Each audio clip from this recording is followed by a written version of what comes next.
O Alexandre ele teve a sorte de nascer numa família de grandes heróis. Tanto o pai quanto a mãe, eles são heróis absolutamente ligados com a história do nosso país. Anivaldo Padilha, 74 anos de idade. Vítima da ditadura na década de 70. Foi obrigado a se exilar. Seu filho nasceu 8 meses depois. Um companheiro me mandou um telegrama. Ele falou assim: Alexandre chegou. Naquele período a comunicação era muito difícil, extremamente difícil. Eu recebi as fotos dele, neném ainda, né? Que fiquei extremamente feliz de ver aquelas fotos. Mas para eu escrever para cá era muito difícil. Aí depois a gente começou a usar fitas, cassetes, que era muito mais fácil, né? E eram levadas ou trazidas por amigos brasileiros que viajavam para lá. E realmente foi uma emoção muito grande a primeira vez que eu ouvi a voz dele. Papai, você está me ouvindo? Eu estou doidinho para te ver. Eu, como mãe, a minha preocupação é manter esse vínculo dele com este pai e em nenhum momento ele achar que esse pai tem abandonado. O Alexandre e eu fomos privados de uma convivência entre pai e filho, porque eu só fui conhecê-lo pessoalmente quando ele estava com 8 anos. É uma dívida que a ditadura tem comigo e com ele que jamais será paga. Eu sempre tive que entender o que era ditadura, o que era democracia, para entender a distância do meu pai. Para entender que uma pessoa de quem eu gostava tanto e que sentia também tanto afeto da parte dele comigo não podia me abraçar, não podia estar junto comigo, não podia me pegar na escola, não podia ir no jogo junto comigo, né?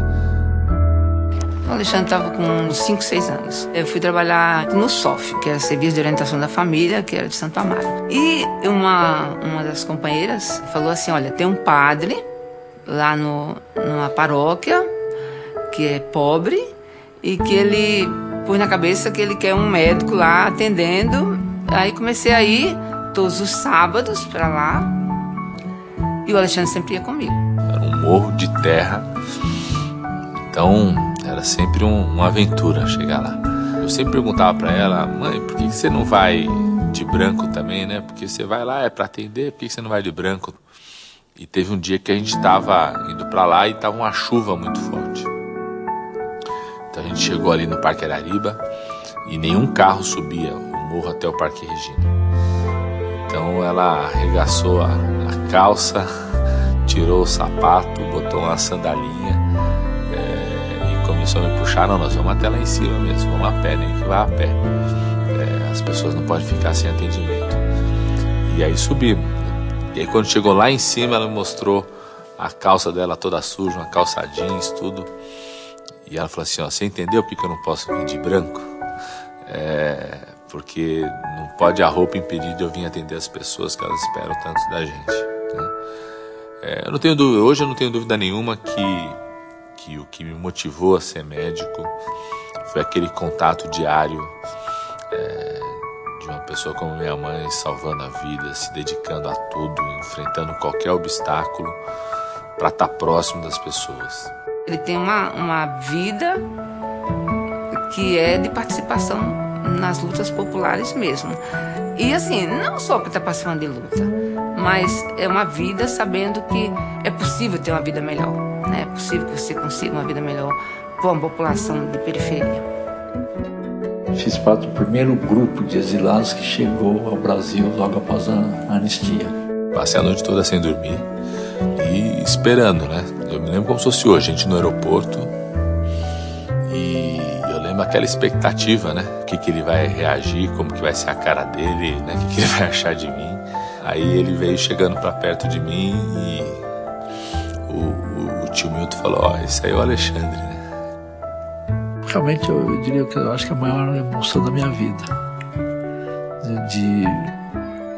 De repente eu vejo aquele menino ali de 8 anos, todo mundo falando: tá aqui o Alexandre, né?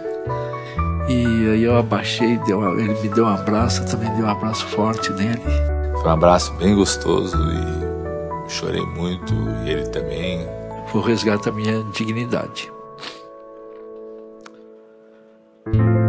De me sentir vi novamente um ser humano que estava ali recebendo, né, e compartilhando um afeto entre pai e filho, recebendo um abraço de um filho que eu nem tinha certeza se em algum momento ia poder vê-lo ou conhecê-lo, né?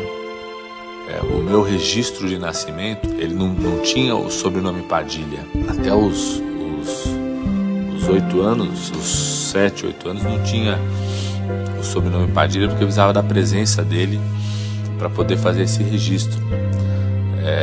Então, nessa primeira vinda dele, além desses contatos, eu me lembro bem o dia que nós fomos encontrar ele e a minha mãe no centro da cidade, ali perto da Praça da República, para que ele pudesse fazer o registro. E inclusive os meus amigos de escola, que sempre me chamavam de Rocha, porque sempre tem muito Alexandre, né? Então sempre me chamaram de Rocha até os 6, 7, 8 anos. Acharam estranho ter que começar a me chamar de Padilha depois, né? Padilha estudou comigo desde os 14 anos. Nós fizemos os 3 anos do colegial, né? Desde o primeiro colegial juntos. Todo mundo lembra dele. Eu posso citar e resumir assim, como uma pessoa extremamente inteligente, questionador, idealista e muito preocupado com os outros. Quando ele falou que ia fazer medicina, eu achei interessante, porque eu acho que tem a ver mesmo com tudo que ele participou. E ele escolheu a infectologia para atender a população carente, tipo, quem realmente precisa, quem realmente sofre das patologias que estão relacionadas à infectologia. Era um bom aluno, gostava muito de clínica, de medicina, de cuidar dos pacientes, e junto com isso ele era muito interessado em política de saúde, em direitos humanos. Ele rapidamente já descobriu onde eram as áreas mais pobres de Campinas, foi no posto de saúde buscar aonde a gente poderia se inserir para ajudar na atenção. Não era uma pessoa que se limitava ao espaço acadêmico da universidade.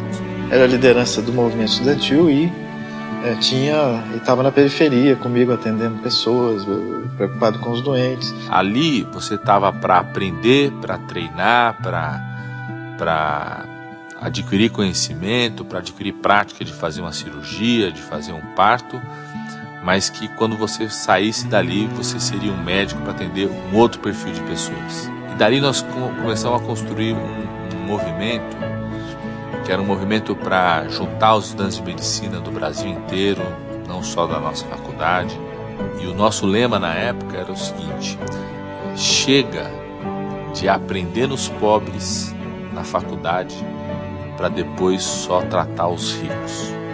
Então esse movimento que nós fizemos provocou uma mudança já inicial nos cursos de medicina, aproximando mais o estudante de medicina desde o começo ao contato com essa realidade, para a partir dali aprender a ser um especialista em gente, como todo médico deve ser.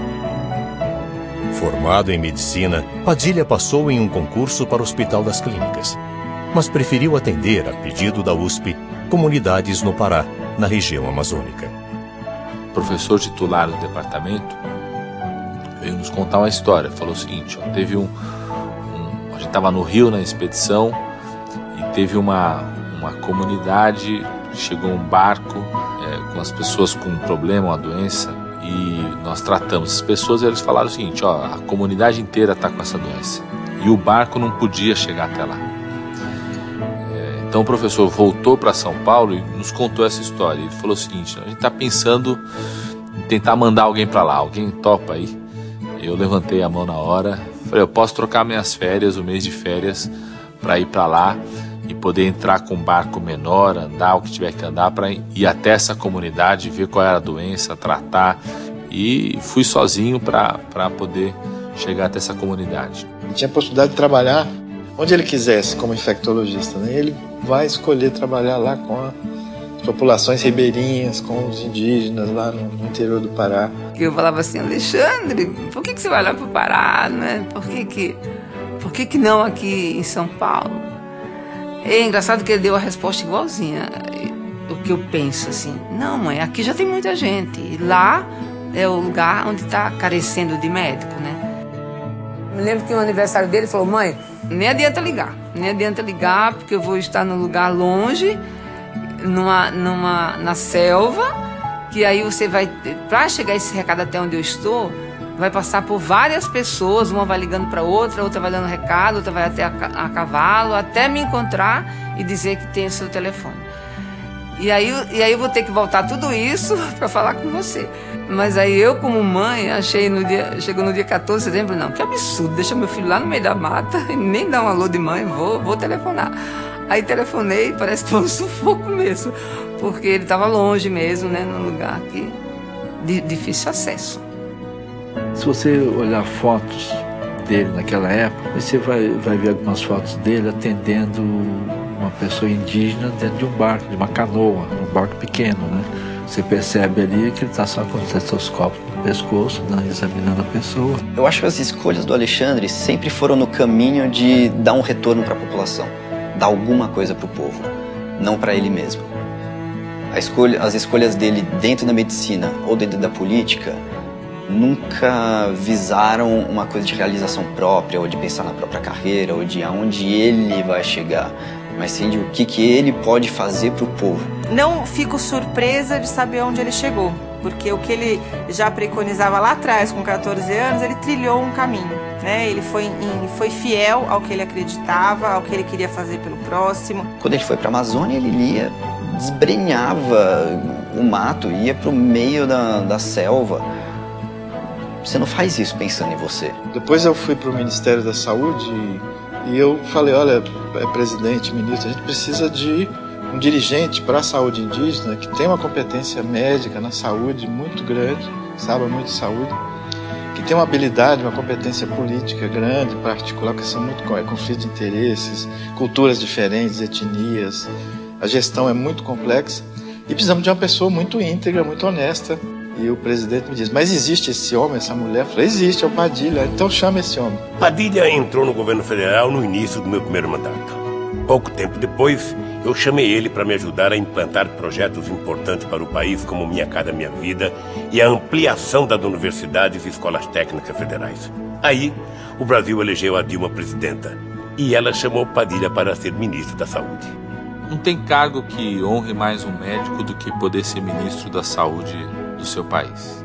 E é por isso também que eu gostei de assumir o desafio, para mostrar da importância o tempo todo de você ter um profundo conhecimento técnico, mas você ter a habilidade política, a habilidade do diálogo, de querer conhecer a realidade onde as pessoas vivem para ser um gestor público. Quando ele olha para uma planilha, para um dado, ele sabe que aquilo ali representa uma pessoa, que representa uma família, que representa um sonho, que representa um desejo de como quer viver e que ele tem uma responsabilidade como gestor público e como político enorme sobre isso, né? Ele pode mudar realmente a vida das pessoas. O Mais Médico não foi uma coisa que surgiu de uma hora para outra. O Mais Médico, eu acho que é uma coisa que foi sendo construída na cabeça do Alexandre, né? A Deise é uma médica, que é psiquiatra, que também optou por uma vida simples. E ela participou bastante do trabalho da gente lá no Parque Regina. Então a Deise hoje mora em São Lourenço. Em determinado momento eu falei alguma coisa do Alexandre e ela falou assim, pois não é que aqui também tem Mais Médicos? E eu fui atendida pelo Mais Médicos. Quando eu soube do projeto, fiquei muito feliz e me emocionou muito saber que era projeto dele, do Alexandre. Quem trabalhou com a população carente sabe a necessidade em que um médico, mesmo com poucos recursos, ele pode fazer muito por uma população pobre. Aquela criança viu a necessidade, acompanhou sempre a mãe, que é uma guerreira, e partiu também por uma atividade semelhante, né? A emoção de imaginar que alguém que eu conheci da infância, né, tornou-se um homem com esse valor, com essa coragem, com essa firmeza. Olha, eu me sinto comovida por ver alguém que tem esse amor ao pobre. Eu acho que ele é um político raro. Ele é o que você vê é o que ele é. Ele está fazendo, na prática, a proposta que é uma proposta dos pais, que é uma proposta de uma sociedade justa, de uma sociedade com divisão igualitária. E ele acredita nisso, sempre acreditou. O Alexandre está indo além, muito além daquilo que, digamos, o que a mãe dele quis na vida, e eu também. Se ele for colocado no lugar que ele pode exercitar todas essas qualidades, ele realmente vai dar uma grande contribuição ao Brasil. O meu compromisso com as pessoas que mais precisam surgiu porque eu senti as dores das pessoas que mais precisam. O meu compromisso com a liberdade de opinião, de pensar, de querer fazer o mundo, surgiu porque eu senti as dores do que não é ter liberdade. O meu compromisso com as pessoas mais pobres é porque eu senti as dores de todas as pessoas mais pobres. Eu e a minha mãe, quando a gente tinha que subir o morro a pé para ela poder chegar na paróquia do Parque Regina, poder atender as pessoas, junto conosco subiam outras pessoas a pé. Então a gente sentiu as dores, né? O pé no barro, ter que arregaçar a calça, ter que chegar mais tarde do que você esperava que poderia chegar. O meu compromisso com as pessoas que não têm acesso aos serviços de saúde é porque eu senti as dores do que é não ter acesso aos serviços de saúde e ao mesmo tempo saber a diferença que faz a presença de um médico, de um enfermeiro, de um dentista, de uma equipe de saúde, de um agente comunitário de saúde numa comunidade que não tem essa situação. Então o meu grande sonho é que São Paulo seja um estado de oportunidade para todos. Que São Paulo seja um estado onde cada vez mais a gente possa contribuir para a construção da riqueza desse estado de São Paulo, mas que todos possam usufruir, aproveitar, participar de todas as oportunidades que o estado de São Paulo tem para oferecer para quem vive aqui, para quem é paulista como eu, para quem adotou esse estado.